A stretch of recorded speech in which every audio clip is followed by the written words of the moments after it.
Hey up everyone, Monthly Virus 76 here. Yeah, so today I thought I'd do a drawing.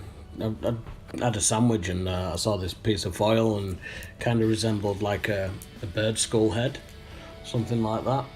So I thought I'd get inspired and do a bit of drawing. It's been a while since I've done any drawing just off the cuff. So I just sat there and I was on the phone to my missus. She's like, "What are you doing?" I says, "Well, I'm just going to do some drawing." So I saw this and I thought, "Oh, it looks mint. I'll start sketching it," things like that. And then I thought, "Frig it, I'll scrap the original design. I'll do it again, but I'll record it because people's asked me to record some stuff before."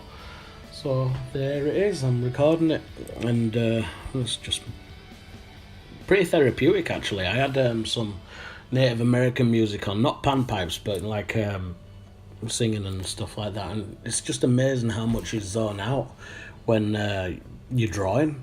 And I think I'm going to do some more drawing tonight, but I ain't got a clue what I'm going to draw. I'll just do whatever comes to mind. Yeah, so I can't think of what to say really, so enjoy.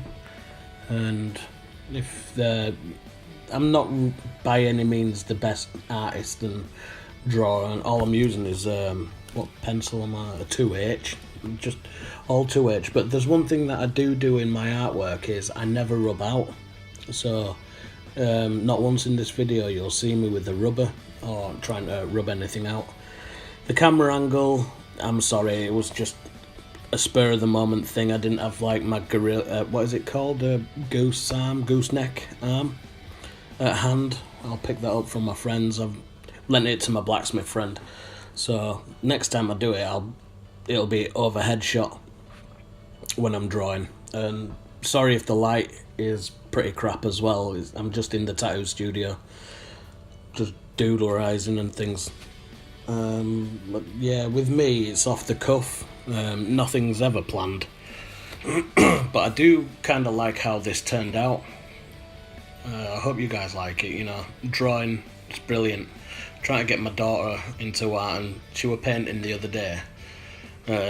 She told my missus, she goes, "What are you drawing?" She goes, "I don't know, I'm just going to let the paint do it, just do whatever comes out." And I'm like, "Oh, that sounds like a proper artist, is that?" So yeah, it looks like I've got a little budding artist. She watches me draw. She wants to be a tattooist as well. Whereas I've got my son, he just wants to game and do YouTube videos. I told him you need a lot of subscribers to do YouTube videos. Yeah, so today's it's all about waffling on. Sorry about the coughing. Yeah, it's just a little waffle on recording. Yeah. If my shading techniques are rubbish, I'm self-taught. I got a C in art school. So, yeah, never went to college or anything like that. But anyway, there's a question about that, you know. How do you get marked on art if it's how you perceive stuff? It's like that piece of foil in this camera angle. You can't really see what I see because it's sideways on. You're looking at it from sideways. But from me, in front of me, it kind of looks like a skull. Well, a bird skull. Don't know what kind of skull. Yeah, it's really weird how people perceive stuff and how you get graded. That means they're just being judgmental. "Oh no, that piece of art doesn't look right. It's not to my personal taste." And it's like, well, that's your personal taste. It came from my head, my view. You shouldn't grade my head and my view. It's just wrong. So yeah, I don't think artwork should actually be graded. I think anyone that can draw should pass automatically. There you go. You can probably see in this angle, because I've just turned the paper, that piece of foil with that bit sticking out on the right. You can probably see some sort of bird skull shape. I mean, you might see something different. If you see something different, then from this, there you go. You can see there's like a dark part there where in the middle of the foil it looks like an eye. Either that or Plague Doctor, sort of, you know, like those Plague Doctor masks. Yeah, it's pretty cool. I'm definitely gonna do some more drawing because it made me feel really good. Yeah, so that's that. If you want to suggest something that I draw, put a comment. If you like this drawing as well, hit like button, and put a request down for me to draw something. I do really want to get back into drawing, but I think the next voiceover I'll probably do like a reading from a book. So yeah, with voices as well. So for instance, if I'm reading Harry Potter or something like that, there'll be Professor McGonagall who's Irish or something like that, and you're right, Ron, Hagrid, I'm from Cornwall. That sort of stuff. I'll just do voiceovers, or I might do some like horror reading of like H.P. Lovecraft. I need to find out actually what sort of books I can read, because I think there's a thing, if the author is still alive, or if the author dies and you've got like, what is it, 50 years, they've got to be dead in order to become public domain or something like that, then you can't read it. For instance, Tolkien didn't die that long, so I can't read The Hobbit or The Lord of the Rings, which is naff.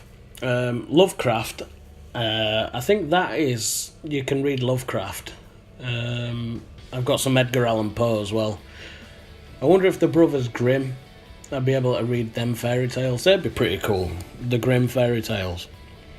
Yeah, it kind of reminds me of the Grimm TV show, with Nick and, what's he called? Monroe, the guy from Prison Break who plays that guy who doesn't fall asleep ever. And Michael Scofield's got the tattoo on his back and he sees like a maze or a puzzle or something like that. Yeah, that's it. Like I said, I'm just waffling on. Oh, look, you can see it kind of taking shape. This is purely from memory, from what I see in the foil. This might not look exactly like a bird skull. I don't see many bird skulls around. So, it's purely, what's the word? An abstract perception of, or my interpretation of a bird skull. Yeah, so I don't know, I really enjoyed it, and I think that's all that matters. And here it's just my hand. You can see my hand going, just like that.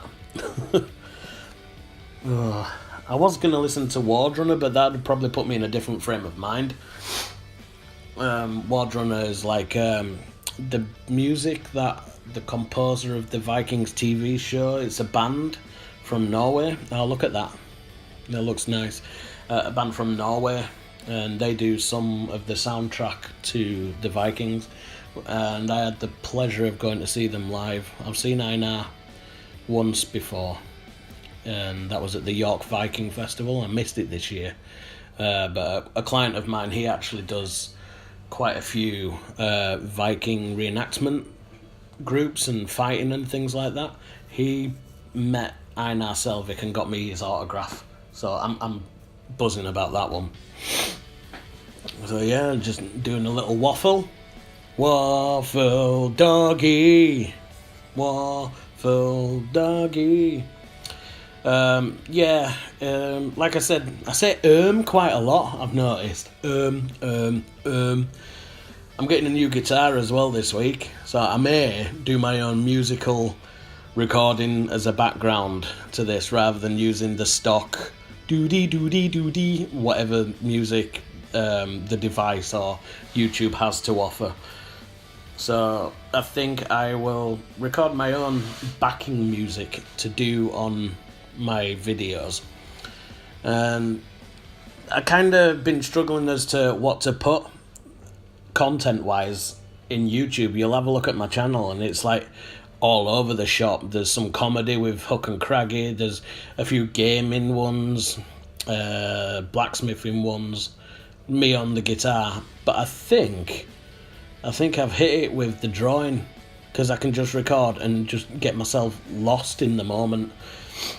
I might do a live one where I'm just doodling and talking, but for that, me and technology are really weird. So there's people that do it with like a group chat open.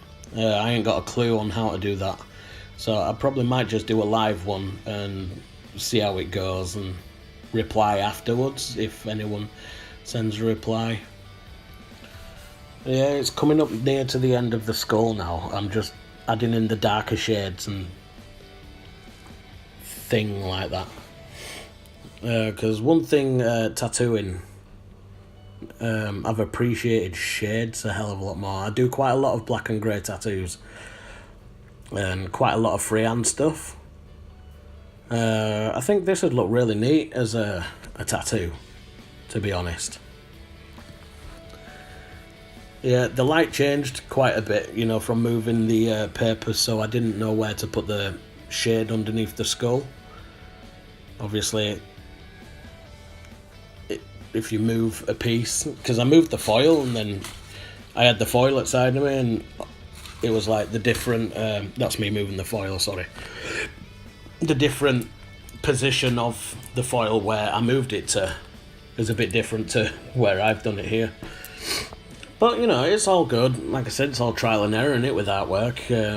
It's where, again, whatever you perceive, you can't exactly go wrong. And there's a really cool, famous guy goes, "There's no mistakes, just happy accidents." Just stick a little tree there. That tree's my friend. Good old Bob Ross. Everyone loves Bob Ross. Got a bobblehead of Bob Ross, and I got a Deadpool bobblehead of Bob Ross as well. Yeah, Bob Ross got me through a lot of time through high school. There were times where it's like, oh, I can't be arsed going to school. I got bullied a bit. I think we're done here. Yeah, we're done, but I'll get on to the bullying thing next time. Yeah, I bent the beak. There you go. Give it a squiggle. Yep, there you go. Bye-bye.